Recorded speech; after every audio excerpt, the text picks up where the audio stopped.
PTI کے حقیقی آزادی مارچ کا آج چھٹا روز قافلے کا گوجرانوالہ میں پڑاؤ۔ عمران خان کی قیادت میں شرکا آج پنڈی بائی پاس سے گھکڑ منڈی پہنچیں گے۔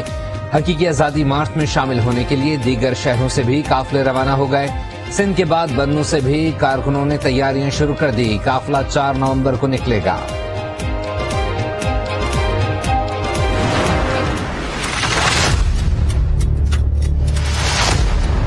یہ سارے مل کے ایک ان کا مقصد ہے، یہ چور اوپر مسلط ہو جائیں۔ زرداری تمہارے پیچھے میں سندھ آ رہا ہوں، تیاری کر لو۔ آزاد ہم کریں گے انصاف کے ذریعے، ہم اس ملک میں انصاف کے لیے جنگ لڑیں گے تاکہ قانون کے سامنے سب ایک برابر ہوں۔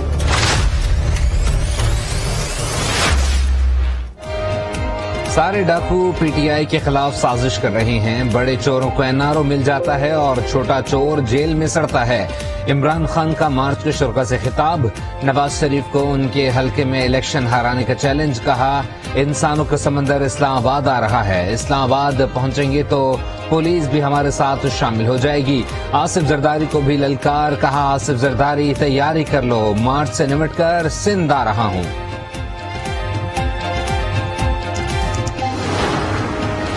کا ایک ہی ہدف ہے اور وہ ہدف جو ہے وہ یہ ہے کہ آرمی چیف کی جو تقرری ہے وہ یہ حکومت نہ کر سکے اور اس میں یہ رکھنا ڈالنا چاہیے۔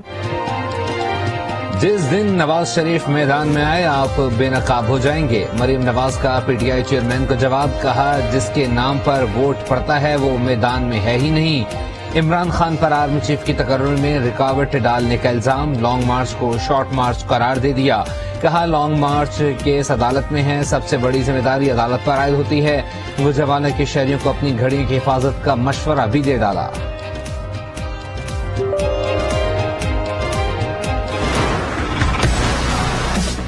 نواز شریف کے پاس کچھ نہیں ہے، جو پارٹیز ہیں وہ اس کی سنتی نہیں ہے، اس کے پاس ہے کیا، اسے بات کیا کرنی ہے؟ یہ اسٹیبلشمنٹ بیچ میں بیٹھے جس کے پاس پاور ہے اور وہ الیکشن کروائے، یعنی اس کے علاوہ راستہ تو کوئی ہے ہی نہیں، ملک کا تو بیڑا غرق کر رہے ہیں۔ اسٹیبلشمنٹ کے پاس طاقت ہے، الیکشن کرائے جائیں، عمران خان کا مطالبہ۔ آج نیوز سے خصوصی گفتگو میں کہا کامیاب مذاکرات کے لیے اسٹیبلشمنٹ کو درمیان میں آنا ہوگا، اس کے علاوہ کوئی راستہ نہیں۔ شہباز شریف حکومت کے پاس کوئی طاقت نہیں ہے، پارٹی اور ووٹ بینک نواز شریف کا ہے۔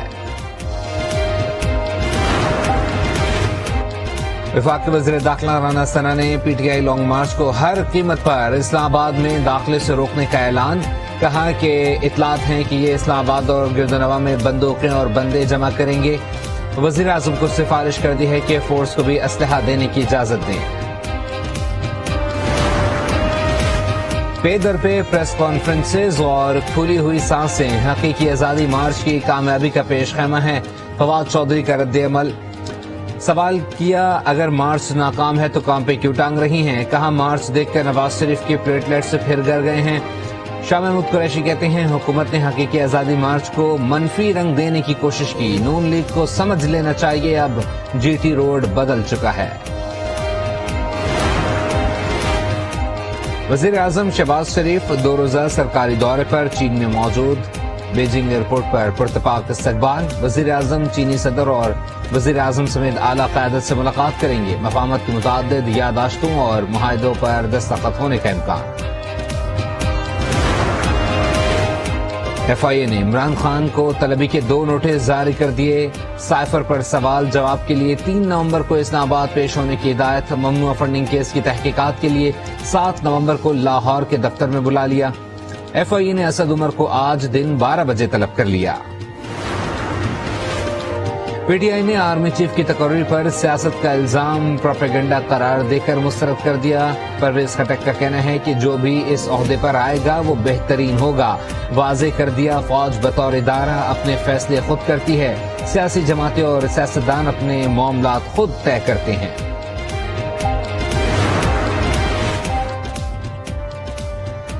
PTI کے حقیقی آزادی لانگ مارچ میں ایک اور حادثہ، سینئر رہنما شاہ محمود قریشی کا سر فلائی اوور کے ستون سے ٹکرا گیا، فوری طبی امداد دی گئی، عمران خان نے خیریت دریافت کی۔ عمران خان کا مستقبل تاریک ہے، اسٹیبلشمنٹ نے خود کو سیاست سے الگ کر لیا ہے، پی پی رہنما سعید غنی کی تنقید، ناصر حسین شاہ بولے عمران خان صرف اقتدار چاہتے ہیں، عمران خان نے اپنے دور اقتدار میں انتخابات کیوں نہیں کرائے؟ شازیہ مری کہتی ہیں عمران خان کو بلا کر پوچھا جائے کہ خونی انقلاب کا کیا مطلب ہے، ان کی ہمت کیسے ہوئی کہ ماشاء اللہ کی بات کریں۔ عمران خان ہر بار ریڈ لائن کراس کر رہے ہیں، جمہوری روایات کو برقرار رکھنا چاہیے۔ ایم کیو ایم رہنماؤں کی کراچی میں پریس کانفرنس، بولے عمران خان نے ایم کیو ایم سے کیے وعدے بھی پورے نہیں کیے تھے، چاہتے ہیں تمام معاملات سیاسی انداز میں آگے بڑھیں۔ ملک کو بحران سے نکالنے کے لیے جو بھی کردار ادا کر سکتا ہے وہ کرے، فار الیکشن پاکستان کے لیے ناگزیر ہیں۔ پی ٹی آئی کے رہنما اسد عمر کی پریس کانفرنس، فیاض الحسن چوہان کہتے ہیں حقیقی آزادی مارچ مکمل طور پر پرامن ہے، ہمت ہے تو سیاسی میدان میں عمران خان کا مقابلہ کریں۔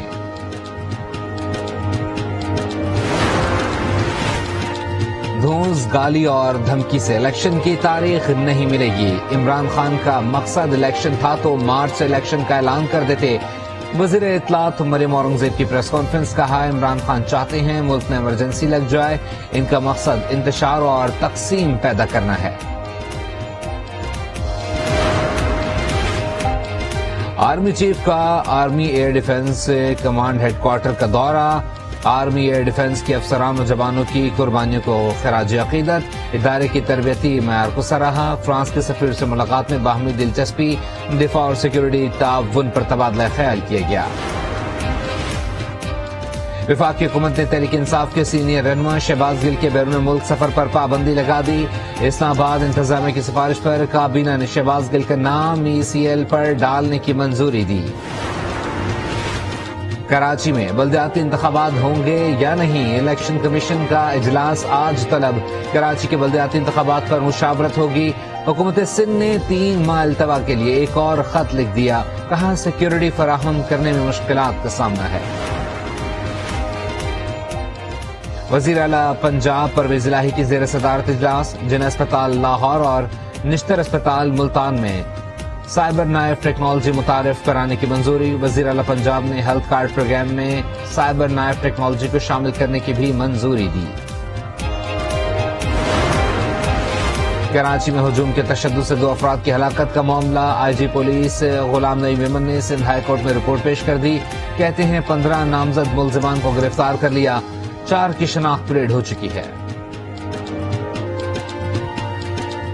یہ جو مچھر کالونی میں لوگوں کے تشدد کی وجہ سے شہید ہوئے، اس کیس میں 15 ملزمان نامینیٹڈ تھے اور وہ سارے کے سارے الحمدللہ پولیس نے ان کو گرفتار کیا۔ اس میں سے 4 ملزمان کی آئیڈینٹیفیکیشن پریڈ ہو چکی ہے۔ کراچی سے لاہور جا کر پسند کی شادی کرنے والی لڑکی کا کیس، لڑکی کا معائنہ کرنے والی ڈاکٹر فاطمہ ریاض نے عدالت میں رپورٹ پیش کر دی۔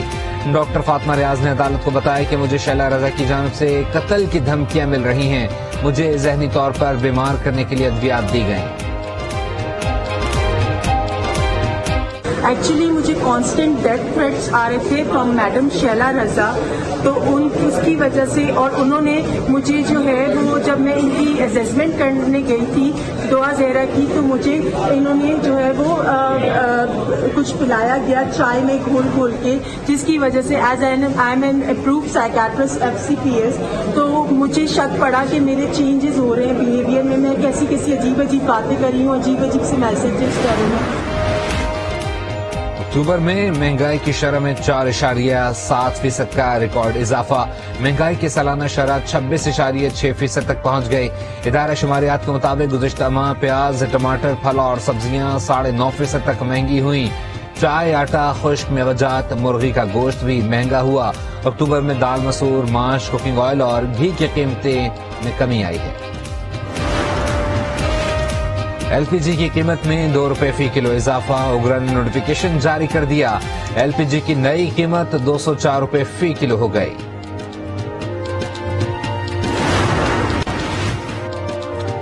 عالمی منڈی میں خام تیل کی قیمتوں میں اضافہ، امریکی خام تیل $1.91 مہنگا ہو گیا، نئی قیمت $88.39 فی بیرل ہو گئی۔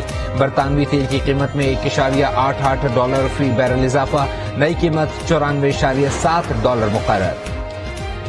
اسرائیلی سیاسی عدم استحکام کا شکار، 4 سال میں 5واں الیکشن، ووٹوں کی گنتی جاری، سابق وزیر اعظم نیتن یاہو اور اتحادیوں کو 62 سیٹیں ملنے کا امکان، عبوری وزیر اعظم یائر لیپڈ 54 سیٹیں حاصل کر سکتے ہیں، سروے رپورٹ۔ سابق امریکی صدر ڈونلڈ ٹرمپ کو سپریم کورٹ سے بڑا ریلیف مل گیا۔ امریکی سپریم کورٹ نے ٹرمپ کے ٹیکس ریٹرن کانگریس کمیٹی کو دینے سے متعلق عدالتی فیصلے کو معطل کر دیا۔ کہا جب تک میرٹ پر حکم کے لیے درکار معلومات موجود نہ ہوں فیصلہ معطل رہے گا۔